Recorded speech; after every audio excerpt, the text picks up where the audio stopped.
Keluarga Brigadir J pagi ini dikejutkan dengan aktifnya kembali ponsel Brigadir J. Padahal ponsel Brigadir J pasca pembunuhan yang terjadi di rumah Ferdy Sambo di Kompleks Polri Duren 3 Jakarta Selatan belum diketemukan. Keluarga Brigadir J mendapatkan notifikasi bahwasannya Brigadir J dengan nama DX Yosua yang tersimpan di ponsel Yuni kakaknya keluar dari grup keluarga pagi ini pukul 7:19. Pernyataan itu disampaikan oleh penasehat hukum keluarga Brigadir J, Martin Lucas Simanjuntak. Namun kata Martin Lucas, ibu Brigadir J meminta ponsel anaknya kepada Putri Chandrawati di persidangan.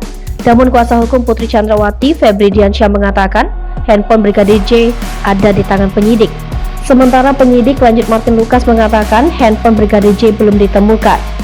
Menurut Martin, notifikasi keluarnya Brigadir J bukan hanya diketahui di ponsel Yuni, tapi juga adik dan mama almarhum. Di ponsel adiknya Brigadir J dengan nama Abang Frian dan di ponsel mamahnya tersimpan dengan nama Abang Frian baru.